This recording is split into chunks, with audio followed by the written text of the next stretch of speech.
சாதாரணமாக ஒரு scooter kicker வேலை செய்யலை அப்படின்னு ஷோரூமுக்கோ கேரேஜுக்கோ எடுத்து போனோம்னா எப்படியெல்லாம் நமக்கு பதில் வருது அப்படிங்கிறத பற்றி பேசக்கூடிய வீடியோ தான் அது. தொடர்ந்து பாருங்கள். இது பெரிய வீடியோ, ஃபுல்லாக டீட்டெயில் கொடுத்துருக்கேன். செம பயனுள்ள தகவலாக இருக்கும். ஸ்கூட்டர் வச்சுருக்கவங்க கண்டிப்பாக பாருங்கள், மிஸ் பண்ணாதீங்க. கண்டிப்பாக உங்கள் பாக்கெட்டில் இருக்கக்கூடிய அமௌண்ட் மிச்சம் ஆகும். வணக்கம், இது 11th gear Tamil motor channel. இங்கே பார்த்துட்ருக்குது ஒரு ஸ்கூட்டர். அதை ஏன் ஸ்கூட்டர்னு சொல்கிறேன்னா, இது ஸ்கூட்டருக்கான வீடியோ. இப்போ பார்க்குறது நம்ம BS6 டியோ ஒன்று பார்த்துட்ருக்கோம். இது ஸ்கூட்டருக்கான வீடியோ. இதில் என்ன பார்க்க போகிறோம் அப்படின்னா, கிக்கர் ஸ்ட்ரக் ஆகி வந்துடுச்சு. வண்டி ஸ்டார்டிங் ட்ரபிள் ஸ்டார்ட் ஆகாமல் தான் வந்தது. கிக்கரில் ஏறி நின்னாலும் கிக்கர் கீழே இறங்கலை. சரி, செல்ஃப் போடலாம் அப்படின்னாலும் அதுவும் ஒரு பிரச்சனை ஆகிடுச்சு. என்னங்கிறாம பேச போகிறோம். அதுக்கு முன்பாக இந்த ஸ்கூட்டர் டைப் வண்டியில் கிளச்சு கேஸ் எப்படி அவுக்குறதுங்கிறத நம்ம சிம்பிளாக சொல்லி, இந்த போர்ஷனில் பார்த்தீங்கன்னா நம்ம கிளச்சு கேஸு கிக்கர் எப்படி அவுக்குறது அப்படிங்கிறத சொல்லிடலாம். கிளச்சு கேஸ் பொறுத்த வரைக்கும் நம்ம நிறையா வீடியோக்களில் காட்டியிருப்போம். ஸ்கூட்டர் சம்மந்தமான வீடியோக்களில் நிறையா வீடியோக்களில் காட்டியிருப்போம். இந்த கிளச்சு கவர் அப்படிங்கிறது இதுதான், இந்த யூனிட் தான் கிளச்சு கவர் அசம்பிளி. இந்த கவர் அசம்பிளி அவுக்கிறதுக்கு பார்த்தீங்கன்னா, இந்த கவருடைய டாப்பில் 1 2 3 4 5 6 7 8 9 இந்த 9 போல்டு 8 mm ஹெட்டுடைய போல்டு. இந்த போல்டு பார்த்தீங்கன்னா இதுதான் அதனுடைய போல்டு. இதுக்கு வந்து 8 mm டீராடு.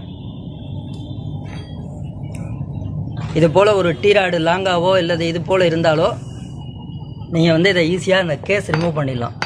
கேஸ் ரிமூவ் பண்ணி எடுத்துட்டோம் அப்படின்னா, அடுத்தது கிக்கர் எப்படி அவுக்குறது அப்படிங்கிறத சொல்லிடுறேன். அதுக்கப்புறமா அந்த வண்டியில் என்ன நடந்ததுங்கிறத பேசுவோம். இப்போ இந்த கேஸ் ரிமூவ் பண்ணி எடுத்துடுறோம் அப்படின்னா, இதில் வந்து கிக்கர் இப்படி இருக்கும்.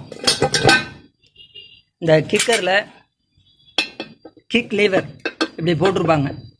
இந்த கிக்கர் போல்டு ரிமூவ் பண்ணிட்டு இந்த பக்கம் ஒரு ஸ்க்ரூ டிரைவர், இந்த பக்கம் ஒரு ஸ்க்ரூ டிரைவர் போட்டு லிஃப்ட் பண்ணிங்க, வெளியில் இழுத்தீங்க அப்படின்னா கிக்கர் அசம்பிளி வெளில வந்துடும்.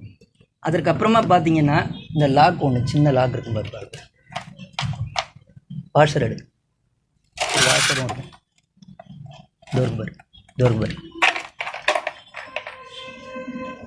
இந்த கிக்கரை நம்ம ரிமூவ் பண்ணதுக்கப்புறம் இதில் இந்த வாஷர் இருக்கும் உள் சைடில். அடுத்ததாக பார்த்தீங்கன்னா இந்த சர்க்ளிப் லாக் அப்படின்னு சொல்லக்கூடிய லாக் இருக்கும். இதை அவுத்துடுறோம். இதுக்கு வந்து லாக் பிளேயர் அப்படின்னு சொல்லுவோம். லாக் பிளேயர் எடு, சேப்பு கலரில் இருக்கும் பாரு, அங்கே இருக்கு பாரு, சேப்பு கலரில் 2 லாக் பிளேயர் இருக்கும் பாரு.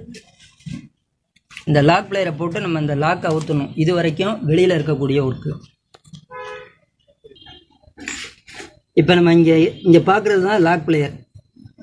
Inner lock player, outer lock player அப்படின்னு சொல்லுவோம்.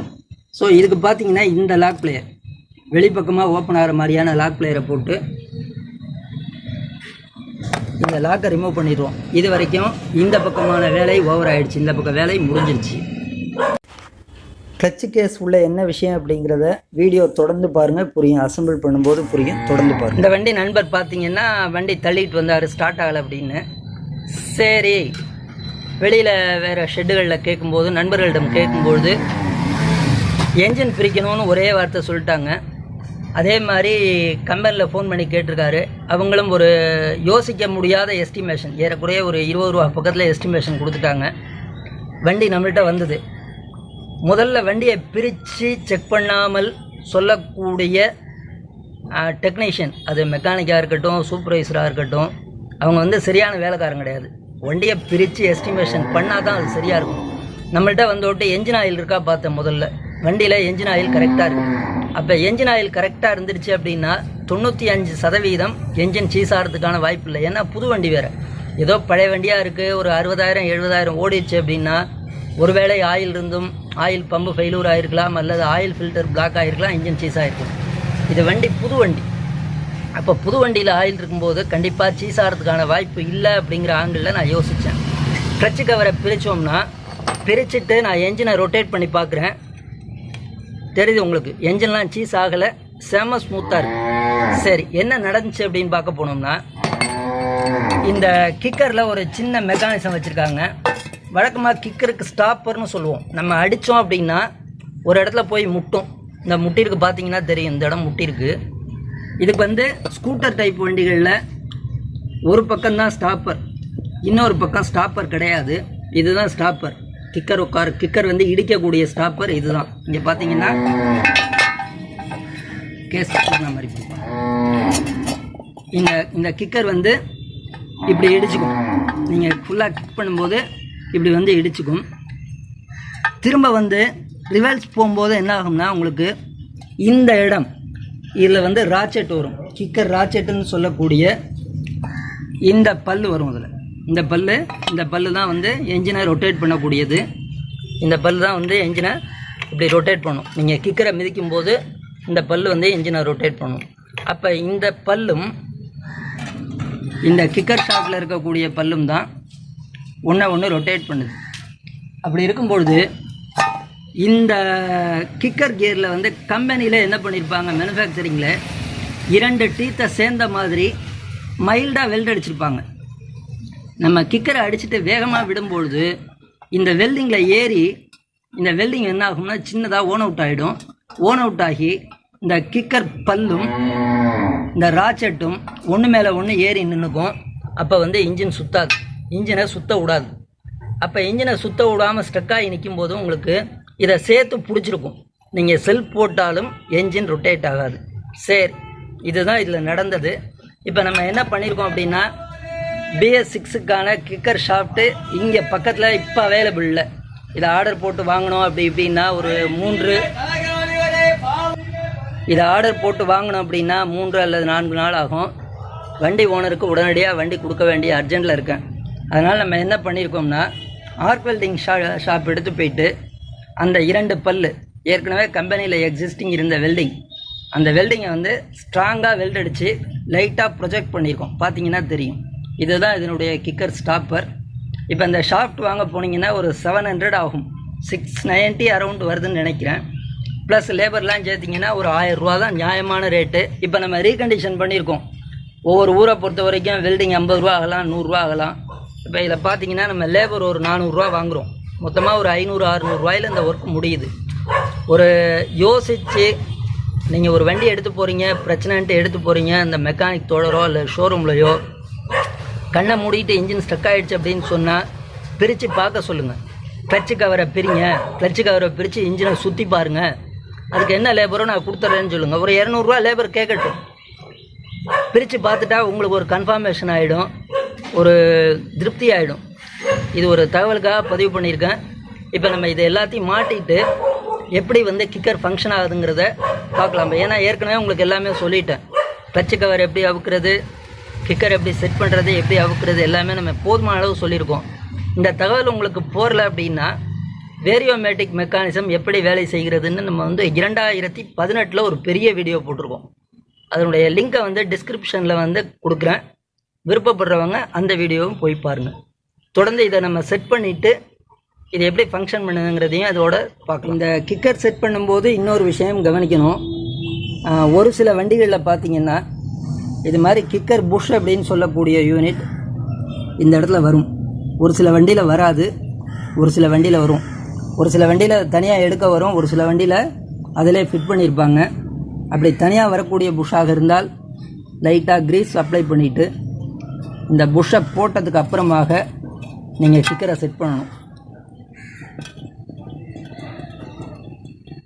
இப்போ நம்ம கிக்கர் உட்கார வச்சுருக்கோம். ஸ்ப்ரிங்கு ஒரு பக்கம் இங்கே மாட்டியிருக்கோம். உள்ள பிவிசி புஷ்ஷு, மெட்டல் புஷ் போட்டாச்சு. ஸ்ப்ரிங்கை எடுத்து இந்த பக்கம் இது மாதிரி மாட்டியிருக்கோம். இந்த பக்கம் லாக் போட்டாச்சு, பார்த்தீங்கன்னா தெரியும். சர்க்கிளிப் லாக் போட்டிருக்கோம். சரி, அடுத்ததாக நம்ம கிக்கர் ராச்செட் எப்படி உட்கார வைக்கிறது அப்படிங்கிறத இப்போ பார்க்கலாம். இப்போ கிக்கர் டம்மியாக போட்டிருக்கோம். அடுத்தது இந்த கிக்கர் ராச்செட்னு சொல்லக்கூடிய யூனிட்டை எப்படி மாற்றுறதுங்கிற பார்க்கலாம். அந்த ராச்செட்டில் ஒரு சின்ன கைடு இருக்குது. இது கூட நம்ம நிறையா வீடியோக்களில் போட்டிருப்போம். இந்த கைடு பார்த்திங்கன்னா இங்கே இருக்கக்கூடிய அந்த பா ஷேப்பில் இருக்கக்கூடிய இந்த பகுதியில் போய் சீட்டிங் ஆகணும். இதுதான் இதனுடைய ஃபார்மாட். அதுக்கு கீழே பார்த்திங்கன்னா கண்டிப்பாக கிக்கர் ராச்செட் போடக்கூடிய எல்லா வண்டியிலையும் இது போல் ஒரு மெலிசு ஷிம் வாஷர் வரும். கண்டிப்பாக இந்த ஷிம் வாஷரை ஃபஸ்ட்டு நம்ம போட்டுறணும். லைட்டாக ஒரு போட்டு க்ரீஸ் வச்சுருக்கேன். டீலோகேட் ஆகாமல் இருக்கிறதுக்கு இந்த க்ரீஸில் வந்து அந்த வாஷர் இப்போ உட்காந்துருக்கிறது உங்களுக்கு தெரியும். லைட்டாக அந்த பக்கம் நம்ம என்ன பண்ணுறோம், கிக்கரை ஃபோல்டு பண்ணுறோம். கிக்கரை காலால் லைட்டாக ஃபோல்டு பண்ணிக்கிறோம். அப்படியே தூக்கி போடுப்பாரு, ராஜெட்டை போடுப்பா. இந்த பாரு, அந்த கைடு வந்து இங்கே வரணும். திருப்பு சொல்கிறேன், இந்த கைடு பார்த்தீங்கன்னா இந்த பள்ளத்தில் வரணும். அப்படியே திருப்பு இப்படி. அந்த கைடு எங்கே இருக்குது, இந்த பாரு, அது அப்படியே உள்ளே போகணும். லைட்டாக ஷேக் பண்ணு. இங்கே பார்த்தீங்கன்னா தெரியுது, இதுதான் கிக்கர் ராஜெட்டுக்கான பொசிஷன். இப்போ பார்த்தீங்கன்னா இந்த கிக்கர் ஆக்டிவேட் ஆகிறது உங்களுக்கு தெரியுது. லிஃப்ட் ஆகி ஆக்டிவேட் ஆகிறது தெரியுது. இதுதான் இதனுடைய பொசிஷன். இப்படி தான் கிக்கர் ராஜெட் உட்காரும். இதுக்கு மேலே நம்ம என்ன பண்ண போகிறோம்னா, இதுக்கு மேலே சிம்பிள், ஒன்றும் டெக்னிக்கலான விஷயங்கள்லாம் கிடையாது. இதை போட்டுற போகிறோம். இதை போட்டு லாக் பண்ணிட்டோம் அப்படின்னா கிக்கர் கேஸுக்கான வேலை வந்து ஃபினிஷ்டு. அடுத்து நம்ம கிக்கர் எவ்வளோ உயரத்தில் தேவையோ, நம்ம கேஸெல்லாம் மாட்டினதுக்கு பிறகு இந்த கிக்கரை வந்து என்ன பொசிஷன் தேவையோ, மேலேயோ கீழேயோ, ரொம்ப சிம்பிள். நீங்கள் இப்படி எடுத்துகிட்டு எந்த பொசிஷன் வேணுமோ நீங்கள் செட் பண்ணிக்கலாம். அவ்வளோதான் விஷயம். கிக்கர் கேஸுக்கான விஷயம் முடிஞ்சிடுச்சு. தொடர்ந்து நம்ம அதை மாட்டிகிட்டு எப்படி ஃபங்க்ஷன் ஆகுது அப்படிங்கிறத பார்க்கலாம். இப்போ வண்டி நம்ம எல்லாமே ஃபிட் பண்ணியிருக்கோம், பார்த்தீங்கன்னா தெரியும். இந்த வண்டியில் இன் அடிஷன் தட் வண்டி ஓனர் கொஞ்சம் அவரே பேட்ரி அவுத்து பார்த்துருக்காரு. இதில் குறிப்பிடத்தக்க விஷயம் பார்த்தீங்கன்னா, BS6 வண்டிகள் பொறுத்த வரைக்கும் பேட்ரி அவுக்குறீங்க, நீங்கள் ஏதோ ஒரு ஃபியூஸை ரிமூவ் பண்ணுறீங்க அப்படின்னா கண்டிப்பாக இக்னிஷன் கீ சாவியை ஆஃப் பண்ணிங்க. சாவியை ஆஃப் பண்ணாமல் லைனில் வச்சுக்கிட்டு எதுவும் பண்ணக்கூடாது. வண்டி ஓனர் என்ன பண்ணார் தெரியல, பேட்ரி ஒயர் அவுத்து தான் நம்மள்கிட்ட வந்தது. வண்டியில் ஒரு ஃபியூஸ் போயிடுச்சு. அது இல்லாமல் இந்த ஃபியூஸ் பாக்ஸ், ஃபியூஸ் கேரியரை நம்ம அவுத்து பார்த்தோம்னா இது அவுக்கிறதுக்கான கிளிப்பு 2 கிளிப்பு உள்ளே இருக்குது. அது எப்படிங்கிறத நம்ம இன்னொரு வீடியோவில் பதிவு பண்ணலாம். ஃபியூஸ் கேரியர் அவுத்து பார்த்தோம்னா கீழே ஒயர்லாம் லூஸ் கனெக்ஷன் இருக்கா எல்லாம் செக் பண்ணோம், எல்லாம் கிளியராக இருந்தது. ஒரு மெயின் ஃபியூஸ் ஒன்று போயிருந்தது வண்டியில். ஒரு 20 ஆம்பியர் மெயின் ஃபியூஸ் ஒன்று போயிருந்தது. அது நம்ம வழக்கமாக அந்த பழைய மாடல் வண்டியெல்லாம் கம்பி சுற்றி போடுற கதையெல்லாம் இதில் ஆகாது.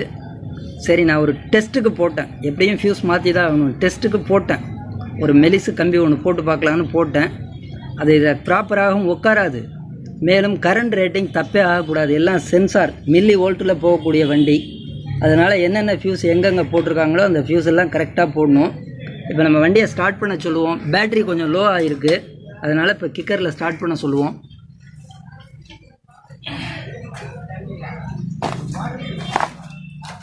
கிக்கர் எவ்வளோ ஃப்ரீயாக வேலை செய்யுதுங்கிறது உங்களுக்கு தெரியும்.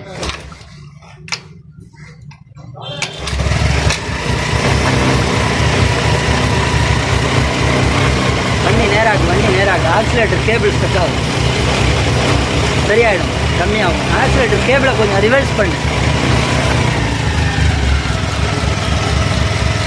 வண்டி ஸ்டார்ட் ஆகிடுச்சு. வண்டி ஆஃப் பண்ணிக்கலாம். இதுதான் தகவல். வண்டி வந்து ஒரு கிக்கர் ஸ்டக் ஆகிடுச்சு அப்படின்னு போனதுக்கு என்ஜின் சீஸ் ஆகிடுச்சுங்கிற மாதிரி சொல்லியிருக்காங்க. ஒரு பெரிய பில்லம் ஒன்று சொல்லியிருக்காங்க. இப்போ எனக்கு வேலை நிறையா வாங்கிட்டதுனால மொத்தமாக இதுக்கு நான் ஒரு 1000 ரூபா வாங்குகிறேன். வெல்டிங் ஒர்க்கு என்னுடைய லேபர் எல்லாம் சேர்த்து. ஒவ்வொரு மெக்கானிக் தோழர்கள் வந்து எப்படி வாங்குறாங்கன்னு நமக்கு தெரியல. நம்ம கஸ்டமர்கள், நமது ஃபாலோவர்கள், நம்ம யூடியூப் பார்க்கக்கூடிய நண்பர்களுக்கு இதை ஒரு தகவலாக தெரிவிக்கணும் அப்படிங்கிறதுக்காக இந்த வீடியோவை பதிவு பண்ணியிருக்கேன். மற்றபடி எந்த மெக்கானிக் தோழரையும் இதை புண்படுத்துறதுக்காக போடல. இந்த வீடியோ பிடித்ததுன்னா ஷேர் பண்ணுங்கள். இந்த வீடியோவில் நிறைய பயனுள்ள தகவல் கொடுத்துருக்கோம். கண்டிப்பாக கமெண்ட் பண்ணுங்கள்.